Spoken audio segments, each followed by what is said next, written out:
আমরা 1992 পর্যন্ত যে অ্যানুয়াল প্ল্যান ছিল 1990 থেকে সেটা পর্যন্ত কমপ্লিট করেছি।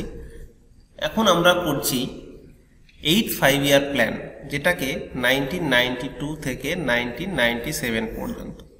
এর প্রেক্ষাপট এমন, দেখো আমি স্টোরি আকারে বলেছি যে 1991 সালে ভারতের বৈদেশিক লেনদেনে বড় ঘাটতির সম্মুখীন হতে হয়। তখন ভারতের কাছে মাত্র $1 বিলিয়ন বৈদেশিক মুদ্রা মজুদ ছিল। তাই ভারতের অর্থনৈতিক পরিকাঠামো সংশোধিত করার দরকার হয়ে পড়ে। এই কারণে কি করে যে অ্যাকচুয়ালি দেখো, আমাদের যখন দেশে ধরো পাকিস্তানে এখন যে ফরেন রিজার্ভ সেটা 3 বিলিয়ন কাছাকাছি চলে এসছে। এই সময়ে কি করে না, গভর্নমেন্ট কোনো বাইরের কোথাও থেকে লোন নেয়। আমাদের দুটো ব্যাংক আছে ওয়ার্ল্ডের ক্ষেত্রে, এক ওয়ার্ল্ড ব্যাংক আর এক IMF। ওয়ার্ল্ড ব্যাংক যারা সদস্য দেশ তাদেরকে তাদের দেশের মধ্যে যে ইনফ্রাস্ট্রাকচার ডেভেলপমেন্ট যে তৈরি করার দরকার হয়, কোনো ড্যাম, কোনো রোড, কোনো কিছু কনস্ট্রাকশন কোনো কিছু উন্নত করার জন্যে, ঠিক আছে, এমন হতে পারে কোনো ফ্যাক্টরি লাগানোর জন্য কোনো গ্রিন প্রজেক্ট তৈরি করবে। তো এই ধরনের প্রকল্পগুলোর উপরে ওয়ার্ল্ড ব্যাংক লোন দেয়। কিন্তু ওয়ার্ল্ড ব্যাংক কিন্তু যে কোনো আমাদের ওয়েস্ট বেঙ্গলকেও লোন দিতে পারে, মহারাষ্ট্রকেও লোন দিতে পারে, আবার ঝাড়খণ্ডকেও লোন দিতে পারে। তোমরা যখন জিকে হিসাবে পড়ছো তখন দেখছো এদেরকে লোন স্যাংশন করেছে, ADB করেছে এত, এমন তোমাকে পড়তে হয় কারেন্ট অ্যাফেয়ার্স হিসাবে। কিন্তু যখন IMF এর প্রসঙ্গ আসবে, IMF যে সদস্য দেশ আছে তাদের সেই দেশটাকে লোন দেয়।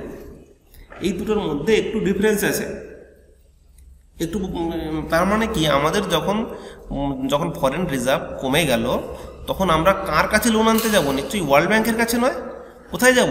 IMF এর কাছে যাব, তাই না? তো এই সময় কি করে, তখনকার সময় অর্থনীতির যে আমাদের ফাইন্যান্স মিনিস্টার ছিলেন মনমোহন সিং, অর্থমন্ত্রী, সেখানে LPG রিফর্ম নিয়ে আসে, লিবারালাইজেশন, প্রাইভেটাইজেশন অ্যান্ড গ্লোবালাইজেশন। ওকে, তো এর মাধ্যমে কি করে যে লাইসেন্স হ্রাস ছিল, মানে ফরেন কান্ট্রি থেকে যে ইনভেস্টমেন্ট, ফরেনের সাথে যে ট্রেড, সেই পরিমাণটা, সেটা দরজাটা খুলে দেওয়া হয়, যাতে আমরা আমার জিনিস বাইরেও বিক্রি করতে পারি, বাইরের লোকও আমার দেশে এসে তার যে দ্রব্য, তার যে সামগ্রী, সেগুলো আমাদের দেশে বিক্রি করতে পারে। তো এই 1 জানুয়ারি 1995 সালে ওয়ার্ল্ড ট্রেড অর্গানাইজেশনের সাথে যুক্ত হয়ে পড়ে। দেখো 1995 ওয়ার্ল্ড ট্রেড অর্গানাইজেশন, ভালো করে মাথায় রাখবে। হ্যাঁ, কবে যুক্ত হয়েছি? সদস্য হয় 1995-এ।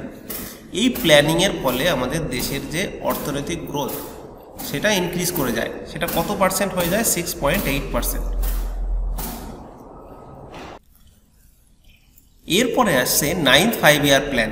9th 5 ইয়ার প্ল্যান কত হবে তাহলে? 1997 থেকে 2002 পর্যন্ত। এই সময়ে কিছু সময় অটল বিহারী বাজপেয়ী কিন্তু প্রধানমন্ত্রী ছিলেন, এবং তার সময়ই তৈরি হয় প্রধানমন্ত্রী গ্রাম সড়ক যোজনা। এবং সেই গ্রাম সড়ক যোজনার যে রূপকার, তিনি কিন্তু এখনকার রোড মিনিস্ট্রি রয়েছেন নীতিন গাডকারি। ওকে, তো রোড ইনফ্রাস্ট্রাকচারের ক্ষেত্রে ইন্ডিয়ার ক্ষেত্রে ইনার অবদান বলতে গেলে অনস্বীকার্য। তো আমরা দেখে নিই এবার কি কি ইম্পর্টেন্ট পয়েন্টগুলো আমরা দেখব। দেখো 50 বছরের মাথায় কে হচ্ছে? 1947 থেকে 1997, তার মানে কত হচ্ছে? 50 ইয়ার্স পরে। তাহলে 50 ইয়ার্স পরে কে হচ্ছে? অল্প সময়ের জন্য অটল বিহারী ফার্স্ট প্রধানমন্ত্রী ছিলেন। হ্যাঁ, তো তারপরে এখানে কিছু কিছু ক্ষেত্রে যেমন কৃষি ক্ষেত্রে উন্নতির লক্ষ্য 4.2% রাখা হলেও এরপরে প্রকৃত বৃদ্ধি হয় 2.21%। মানে আমরা যে 1991-এ প্ল্যান নিয়েছিলাম না এগ্রিকালচারের সেক্টরে, সেখানে 1991-এ যে LPG নিয়েছিলাম, সেখানে কিন্তু এগ্রিকালচারটাকে মাথায় রেখে করা হয়নি।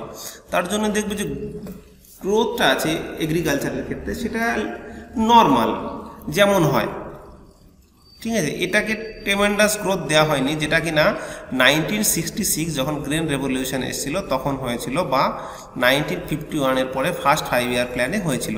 হ্যাঁ, তো সমৃদ্ধির লক্ষ্য 7.1% ধরা হলেও সমৃদ্ধির বৃদ্ধির হার ধারায় 6.8%, একদম ডিসেন্ট, ভালোই। ওকে, তো 9th 5 ইয়ার প্ল্যানে এইরকম কিছু ইনফরমেশন, যে এটা কত সালে সেটা জিজ্ঞাসা করা হয়। তো 10ম 5 ইয়ার প্ল্যান বলছে 2002 থেকে 2007 পর্যন্ত। দেখো 2002 থেকে এই 2004 পর্যন্ত কোন গভর্নমেন্ট ছিল না, বিজেপি গভর্নমেন্ট ক্ষমতায় ছিল, মানে এনডিএ, ন্যাশনাল ডেমোক্রেটিক অ্যালায়েন্স। হ্যাঁ, তো সেই সময় অটল বিহারী ছিলেন, এবং 2004 পর থেকে হয়ে গেল মনমোহন সিং গভর্নমেন্ট। ইউপিএ তোমরা লিখে কমেন্ট করবে ইউপিএর ফুল ফর্ম কি। আচ্ছা, এই পরিকল্পনাতে জিডিপি গ্রোথ বেড়ে দাঁড়ায় 8%। 2007 দারিদ্রতার হার 5% কমে যায়। ওকে, এখান থেকে আর তেমন কিছু পড়ার মতো কিছু নেই, শুধু সালটা মনে রাখবে 10th 5 ইয়ার প্ল্যানে কিন্তু 2002 থেকে 2007, যেটা আমি ইম্পর্টেন্ট সেটা আমি বলে দেবো। খুব বেশি যেগুলো ইম্পর্টেন্ট নয় সেগুলো পড়ে তোমার মাথাটাকে বেশি চাপ নেবে না। আচ্ছা, তারপরে হলো 11th 5 ইয়ার প্ল্যান 2007 থেকে 2012। দেখো 18 থেকে 23 বছরের যুবক যুবতীর উচ্চশিক্ষায় অন্তর্ভুক্তিকরণ। ডিস্টেন্স এডুকেশন কিন্তু অনেকবার পরীক্ষা এসেছে। ডিস্টেন্স এডুকেশন কোন 5 ইয়ার প্ল্যানে নেওয়া হয়, সেটা হলো 2007-12 11th 5 ইয়ার প্ল্যানে। এই 11th এইটা কিন্তু মাথায় রাখবে, ঠিক আছে। এবার তাহলে কোশ্চেন আসে যে 1997-এ যে প্ল্যান নেওয়া হয়েছিল সেই 5 ইয়ার প্ল্যান কততম ছিল। 1997-এ তোমার কততম ছিল, দেখো আমি এর আগেই করালাম, কততম ছিল 9th 5 ইয়ার প্ল্যান। তাহলে 9th 5 ইয়ার প্ল্যান যদি হয়, এখান থেকে গুনতে গুনতে যাবে, 5 বছর করে সরাবে। তাহলে এখানে আসলাম আমরা 11th 5 ইয়ার প্ল্যান। 11th 5 ইয়ার প্ল্যানে লিঙ্গ বৈষম্য হ্রাস, প্রাকৃতিক ভারসাম্য এগুলোর দরকার নেই। এই যেমন কৃষি উৎপাদন বৃদ্ধির লক্ষ্যমাত্রা 8% ধরা হয়েছিল। ইনক্লুসিভ গ্রোথ, কথাটা ভালো করে মনে রাখবে যে ইনক্লুসিভ গ্রোথ কোন 5 ইয়ার প্ল্যানে বলা হয়েছিল। সার্বিক সমৃদ্ধি, inclusive growth, very very important. হ্যাঁ, আচ্ছা, ম্যানুফ্যাকচারিং সেক্টরকে উন্নত করার চেষ্টা করা হয়েছিল। আর তেমন কিছু ইম্পর্টেন্ট নেই। আচ্ছা, ভারতের অর্থনৈতিক পরিকল্পনা দেখো 2012 পর্যন্ত যখন আসলো না, 2012 যে আগের যে 5 ইয়ার প্ল্যানটা দেখলে, এরপরে 2012 থেকে 2014 পর্যন্তই 5 ইয়ার প্ল্যান তো নেওয়া হয়েছিল, কিন্তু 2014তেই শেষ হয়ে যায়, কারণ নীতি আয়োগ তৈরি করে দেয়। কারণ এই 5 ইয়ার প্ল্যানকে অ্যাবলিশ করে নীতি আয়োগ নিয়ে আসে। নীতি আয়োগ ঠিক 5 ইয়ার প্ল্যানের মতোই, কিন্তু এখানে 5 ইয়ারের টার্গেট থাকে না, এখানে একটু বেশি টার্গেট থাকে। মিনিমাম 15 ইয়ার্সের মতো টার্গেট নিয়ে এগিয়ে চলে। তো ভারতের অর্থনৈতিক পরিকল্পনার মূল বৈশিষ্ট্যগুলো আছে, যে ভারতের পরিকল্পনা ইঙ্গিতবাহী পরিকল্পনা, ইন্ডিকেটিভ। দেখো ইনক্লুসিভ গ্রোথ কিন্তু আলাদা আর ইন্ডিকেটিভ আলাদা। হ্যাঁ, এখানে আর কিছু কিছু আছে, সেখানে তেমন কিছু দেখার দরকার নেই।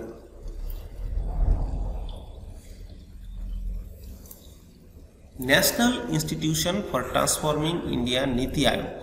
নীতি আয়োগ কি বলছে, প্ল্যানিং কমিশনের যে চেয়ারম্যান তিনি হতেন পিএম। এবার নীতি আয়োগের ক্ষেত্রেও সেম, ঠিক আছে। তাহলে 2015 সালে নীতি আয়োগ গঠন করা হয়। ওকে, দেখো আগের মতোই, প্ল্যানিং কমিশনের মতোই, আগের মতোই উপদেষ্টা ও মানে উপদেষ্টামূলক সংস্থা। এটা এমন কোনো প্ল্যানিং কমিশন যেমন ছিল ঠিক তেমনই, কিন্তু এর যে ইয়ার, যে 5 ইয়ার, সেটা 5 ইয়ারটাকে চেঞ্জ করা হয়েছে। আচ্ছা, এই কিছুক্ষণ আগে আমি IMF আর WB মানে ওয়ার্ল্ড ব্যাংকের কথা বলছিলাম। এখানে দেখো IMF সম্পর্কে আমি বলে দিয়েছি। 1945 সালে ব্রেটন উডস সম্মেলনটি হয় 1944। এটা অনুসারে দুটি আন্তর্জাতিক সংস্থা গঠিত হয়। একটি হলো আন্তর্জাতিক অর্থ ভাণ্ডার, দিস, আর একটা দেখো international bank for reconstruction and development. Reconstruction and এই যে ডেভেলপমেন্ট কথাটা আছে, এর জন্যেই আমরা ডেভেলপমেন্টের ক্ষেত্রে কাজে লাগাই। ঠিক আছে, যদি দেখো এই কিছুদিন আগে এই যে ফাইন্যান্সিয়াল অ্যাকশন টাস্ক ফোর্স যে সংস্থাটা আছে, সেই সংস্থা কিন্তু পাকিস্তানকে রেখে দিয়েছে কোথায়, গ্রে লিস্টে, এবং তার সাথে নিউ চলে এসছে টার্কিও। এই যখন এরা গ্রে লিস্ট বা ব্ল্যাক লিস্টে চলে আসে, এদের ক্ষেত্রে এই ওয়ার্ল্ড ব্যাংক থেকে লোন নেওয়াটা খুব কষ্টকর হয়ে যায়, কারণ সেখানে মানি লন্ডারিং হয় বলেই তাদের এই লিস্টে নেওয়া হয়।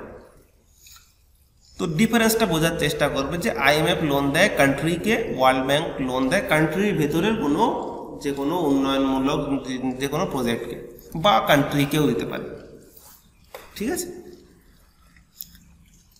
তারপরে general agreement on tariff and trade, এটাকে গ্যাট, আর একটা GATT। দেখো পরবর্তীকালে বাণিজ্যিক প্রসারের জন্য তৈরি করা হয়। 1994 সালে গ্যাট চুক্তির অঙ্গ হিসেবে বিশ্ব বাণিজ্য সংস্থা ওয়ার্ল্ড ট্রেড অর্গানাইজেশন WTO, তাহলে WTO যখন তৈরি হয়, দেখো এর কার্যকাল শুরু হয়েছিল 1995-এ। তাহলে আমরা কি ফাউন্ডার মেম্বার হয়ে গেলাম কি হয়নি? আমরা 1995-এই কিন্তু আমরা যোগ দিই ওয়ার্ল্ড ট্রেড অর্গানাইজেশনে। ওকে, স্টক এক্সচেঞ্জ কি হয়, যে আমরা যে কোম্পানিগুলো আছে না, কোম্পানিগুলো আমরা একটা সূচকের মাধ্যমে আমরা সেই কোম্পানিগুলো কি বাড়ছে, কেমন প্রফিট দিচ্ছে কি না দিচ্ছে, সেই সূচক হিসেবে ইন্ডিকেশন করার জন্য একটা জায়গায় কম্বাইন করে দেওয়া হয়েছে, তার নাম হলো স্টক এক্সচেঞ্জ। তো এই ভারতে মোট 24টি স্টক এক্সচেঞ্জ আছে। এদের মধ্যে 21টি হলো স্বীকৃতিপ্রাপ্ত আর 3টি হলো স্বীকৃতিবিহীন। দেখো এই কোশ্চেনটা বহুবার পরীক্ষায় এসেছে। 1875-এর বম্বে স্টক এক্সচেঞ্জ, BSE, এখনও সেটার নাম এরকমই আছে। ঠিক আছে, বম্বে স্টক এক্সচেঞ্জ। আর একটা আছে, এটা হলো এশিয়ার মধ্যে প্রথম, হ্যাঁ। আর এখন যেটা আছে ন্যাশনাল স্টক এক্সচেঞ্জ, আর একটা হলো নিফটি।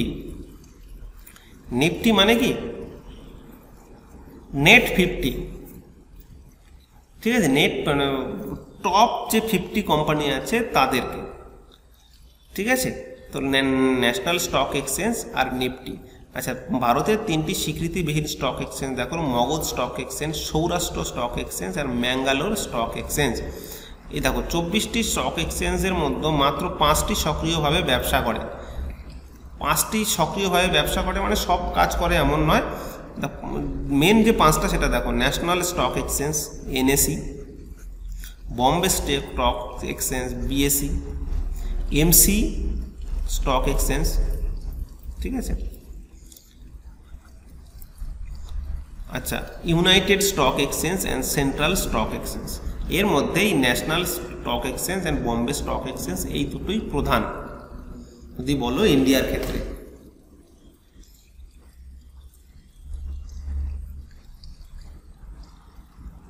এরপরে স্টক এক্সচেঞ্জ সংক্রান্ত এখানে কিছু ইনফরমেশন দেখো। এই বম্বে স্টক এক্সচেঞ্জে এমন কিছু সূচক হিসাবে এমন কিছু সূচক ব্যবহার করা হয়, সেই সূচকগুলো বহুবার পরীক্ষায় দিয়ে দেয় যে ডিফারেন্স করার জন্য। অনেক ক্ষেত্রে রিজনিংয়ের ক্ষেত্রেও দিয়ে দেয়। ঠিক আছে, রিজনিংয়ের ক্ষেত্রে এমন দিয়ে দেয়, অনেকগুলো শব্দ দিয়ে দেয়, তার মধ্যে এই শব্দটা বহুবার এসেছে, এই শব্দটা এসেছে, এই শব্দটা তো বহুবার দেখেছি আমি। তো এই শব্দটা দেয়া থাকে বলে এর মধ্যে ডিফারেন্ট কোনটা। তো কি বলছে, সূচকগুলো বলছে সেন্সেক্স, ডলেক্স, মিড ক্যাপ, BSE 100 আর SML ক্যাপ। এই 4-5টা নাম বারবার খাতায় লিখে মুখস্থ করে রাখবে, যে এই স্টক এক্সচেঞ্জে যেগুলো একটা সূচক নির্ধারণ করা হয়। যেমন আমরা নিফটি কত গেছে আজকে, সেন্সেক্স কত আছে আজকে, এটা আমরা জিজ্ঞাসা করি। এটা আমরা প্রতিদিন খবরের পেজে এই খবরটা দেয়া থাকে, প্রত্যেক দিন ওঠানামা করে। আর একটা হলো ন্যাশনাল স্টক এক্সচেঞ্জ 1992। আচ্ছা, এই স্টক এক্সচেঞ্জ তৈরি হওয়ার সাথে আর একটা অর্গানাইজেশন তৈরি হয়, সেবি। তোমরা কমেন্টে অবশ্যই জানাবে security exchange board of India. এর এখনকার মানে যে ফাউন্ড হয়েছিল সেই ফাউন্ডার সালটা কত? ওকে, তাহলে এই ন্যাশনাল স্টক এক্সচেঞ্জে যে সূচকটির নাম সেটা কি? নিফটি। তাহলে বিএসইতে কি? Sensex, Dollex, mid cap, BSE 100, SML cap, আর এনএসইতে Nifty. Okay,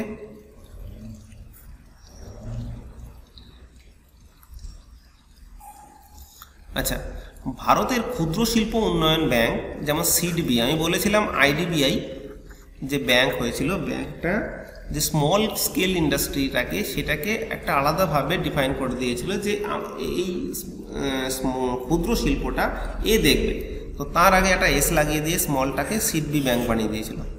okay, small industries development bank of India.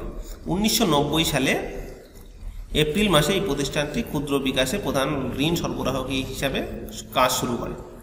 আচ্ছা, এখানে বলে দিয়েছি, দেখো, ভারতের নিরাপত্তা ও বিনিময় board, security exchange board of India, this. আচ্ছা, এই যে একটা কমিটি আছে না, nursing home committee, nursing home committee সম্পর্কে আমরা আলাদাভাবে কোন কোন কমিটি কোন কি সুপারিশ দিয়েছিল সেটা সম্পর্কে আমরা একবার আলাদাভাবে কিছু ভিডিও আলাদাভাবে নিয়ে আসবো, ঠিক আছে? এই নার্সিং হোম কমিটি যেমন এসএলআরকে নিয়ে, ব্যাংক যদি পড়ে থাকো, ব্যাংকের যে ভিডিওতে ছিল যে এসএলআরটাকে কম করা দরকার, আমাদের ঋণটাকে বাড়ানোর জন্য কি কি পরিকল্পনা নেওয়া দরকার। এই সময়ে দেখবে যে অনেকগুলো ব্যাংক মার্জ হয়েছে, যেমন এলাহাবাদ ব্যাংক আর ইন্ডিয়ান ব্যাংক মার্জ হয়ে ইন্ডিয়ান ব্যাংক হয়ে গেছে, ঠিক আছে? পাঞ্জাব ন্যাশনাল ব্যাংকের সাথে ইউবিআই ঢুকে গেছে, তার সাথে পাঞ্জাব ন্যাশনাল ব্যাংকই হয়েছে। এই যে মার্জ করার কথা না, তিনি কে সুপারিশ করেছিলেন? না, নার্সিং হোম করেছিলেন 1998, দুবার সে সুপারিশ দেয়, একবার 1992, একবার 1998। তো এই সংক্রান্ত ব্যাপারে আরও কিছু যে এই ধরনের কমিটি যেইগুলো বাদ রয়েছে, আমরা সেইগুলো আমরা পরবর্তীকালে আমরা তোমাদের ভিডিও আকারে তোমাদেরকে প্রোভাইড করে দেবো। তো এই পর্যন্ততে আমরা আপাতত আমরা শেষ করে দেবো ইকোনমিক ক্লাস। তার আগে এই কয়েকটা ডেটা দেখে নাও। ইউটিআই, দেখবে প্যান কার্ডের নিচে বা প্যান কার্ডের উল্টো দিকে ইউটিআই লেখা থাকে। হ্যাঁ, এটা কত সালে তৈরি হয়? 1963। এলআইসি 1956। জিআইসি ভারতীয় সাধারণ জেনারেল ইন্স্যুরেন্স বলা হয় কোম্পানি, 1973। আইডিবিআই 1964। এই আইডিবিআইকেই ভেঙে ছোট করে সিডবি করা হয়েছে। আর ভারতের শিল্প আর্থিক নিগম আইএফসিআই 1948।